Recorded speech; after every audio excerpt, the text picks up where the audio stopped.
Wait, I thought I didn't vote and told my fans not to vote. What happened? I thought I actively told people to never go out and vote. That's so strange that...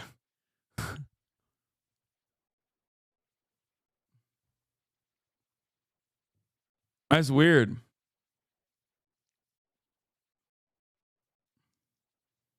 Felix Biederman, a friend of Piker's and one of the hosts of the notoriously ribald leftist podcast Chapo Trap House, compared his influence to something like The Daily Show's cultural apex, which, tellingly, occurred when the Democratic Party was adrift following Bush's defeat of Kerry in 2004. Is Piker a tad vulgar? Does he engage in some heterodox thinking? Sure, but as Biederman puts it, that presents comparatively little risk to a pretty good reward.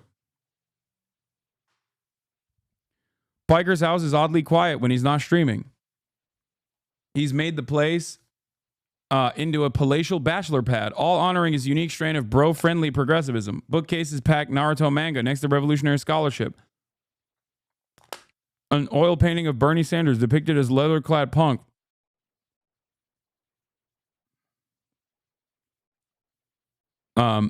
Singer gazes towards the mile-wide kitchen island. The refrigerator brims with protein shakes. Zinc canisters in every flavor are stacked in a pyramid. Most revealing of all might be a sticker plastered on the oven. It reads, "I love being mad on the internet." In 2021, he purchased this house, the one that he and I are currently sitting in, for $2.7 million. It's undeniably lavish. 5 bedrooms with 5.5 bathrooms with high ceilings, polished countertops, hardwood floors, and a stately patio on the bank of a lap pool. Piker has made no effort to conceal the good life while I'm around. I spot, on top of a pile of torn open envelopes laid out in the kitchen, a letter from Porsche. There's parts recall for his car.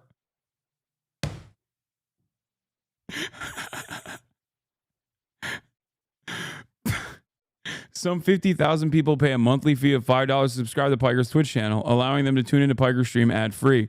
Extrapolate those numbers as NBC did last September. Piker's estimated to be raking $2 million annually, a significant upgrade from the $65,000 a year he was making at his uncle's company. He has taken full advantage of that sizable bandwidth, which has ruffled more than a few feathers on both sides of the aisle. Conservative media loves to fetishize the material discrepancies of progressivism, so when a vow socialist buying up prime California real estate was manna from heaven. When news broke of Piker's new abode, Fox News opined about the hypocrisy of a leftist living in upper-class luxury, while Ben Shapiro took Piker to task on YouTube. $2.7 million is a lot of money. I don't see you handing that out to all the immiserated workers in the Marxist social construct, he said. You can get yourself a tiny little shack and live yourself the Henry David Thoreau lifestyle for probably $30,000 somewhere. Isn't that funny that so many people make the Ben Shapiro argument? Liberals. They think this is a good argument. Anyway, Piker wasn't fazed. Months later, when he posted a video of himself at a car dealership purchasing a $200,000 Porsche, it was not $200,000. Goddamn. Wait till they find out that I'm never going to fucking drive it, he said, as a fresh wave of outraged MAGA acolytes filled his mentions. Does a socialist reveling in his abundance expose a political contradiction? Perhaps. But Piker has also correctly identified that in 2025, when Trump of the Manhattan penthouse can be twice enshrined as a working class hero, those contradictions are not nearly as relevant as they used to be. Also, I didn't purchase it. I leased it, but that's besides the point. Piker is a young man responding to his enormous windfall in a way that is extremely relatable to other young men. That, more than anything else, has proven to be invaluable to his cause. HASAN lives a super aspirational life. A lot of other men on the left don't have that same aspirational aesthetic to them. Taylor Lorenz, an author and journalist who covers internet culture, told me, there's a generation of young people who want to consume media from someone they look up to. They want to improve their lives. They want to imagine a better world for themselves. And a lot of people are selling that better future in a package that is hateful. I think HASAN sells them on a progressive future. Piker is happy to meet MAGA men where they are. I give a lot of leeway to people for having somewhat bigoted views, he said, without hesitation. It's a radically different strategy from liberal orthodoxy that, for years, balked at the idea of courting people who were too retrograde, too brain-rotted by conspiracy, simply too far gone to be marbled into a larger political project. It recalls an incident in early 2020 when Sanders was excoriated for accepting the endorsement of Rogan, someone who indeed has shown that he has held those bigoted views Piker speaks of. What did that liberal purity earn? Voters under 30 dramatically swung to the right in November's election.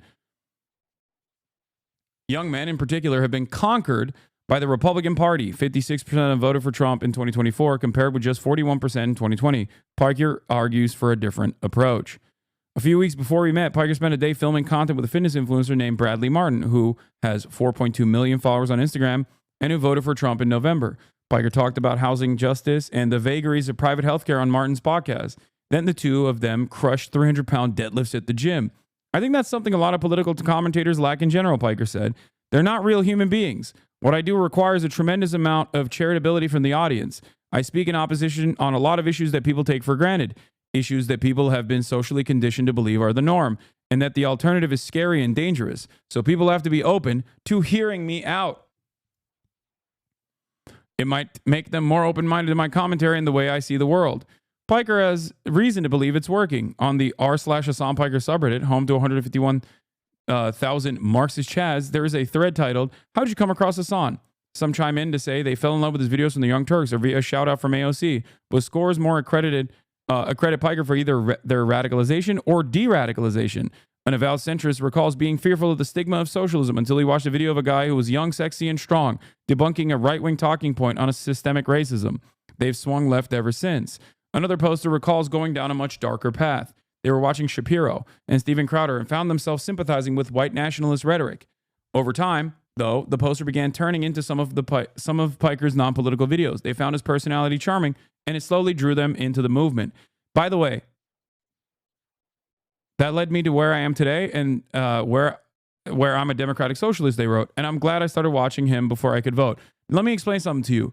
This is why a lot of what like liberals do, this is why what a lot of like other liberal content creators do in terms of like disparaging what I have to say is somewhat damaging. And if they do truly care about like de-radicalizing or pulling people away from right-wing sentiment, the endless attacks against someone like myself unironically actually hurts their own personal agenda.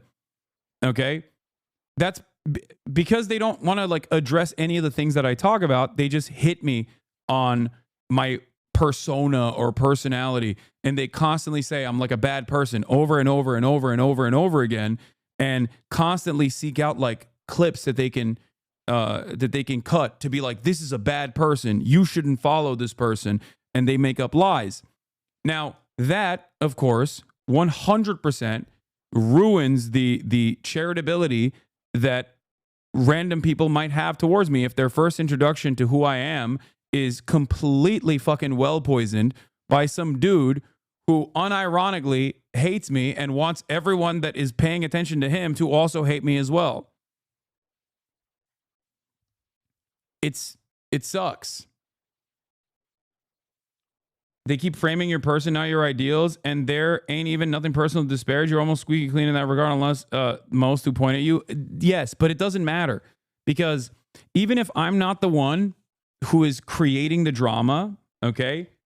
Even if I'm not the one who is personally creating the drama, even if I try to be as like drama averse as possible, for people outside of my sphere of influence or whatever, they see that as drama. They see that as a guy who's constantly finding himself in the throes of drama. Do you see what I'm saying? They're like, oh, that guy's always in fucking some shit. And it sucks, but there's literally nothing I can do about it. So I've decided a couple years ago that it doesn't necessarily matter. Just I will keep saying the things I've been saying over and over again. And that eventually I think people, if they tune in, even if it's for hate watching purposes,